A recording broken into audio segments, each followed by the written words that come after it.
ICC world cup में आज पहला सेमीफाइनल था न्यूजीलैंड और इंडिया के दरमियान।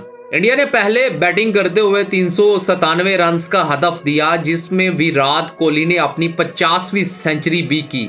लेकिन रन का ताकुब करते हुए न्यूजीलैंड टीम 327 रन पर ढेर हो गई। न्यूजीलैंड की इब्तदाई 2 विकेटें तो जल्द ही गिर गई थीं, लेकिन एक लंबी पार्टनरशिप ने न्यूजीलैंड में एक उम्मीद जगाई थी कि न्यूजीलैंड जीत जाएगा। एक तरफ मिचेल खेल रहा था तो दूसरी तरफ विलियमसन ने गलती की और कैच दे बैठे, जबकि मिचेल ने सेंचुरी की, लेकिन उनकी सेंचुरी किसी काम ना आई। लेकिन न्यूजीलैंड क्रिकेट टीम ये पहला सेमीफाइनल हार गई। किस्मत ने तो न्यूजीलैंड क्रिकेट टीम का बहुत साथ दिया, लेकिन न्यूजीलैंड क्रिकेट टीम की नीयत ही साफ नहीं थी।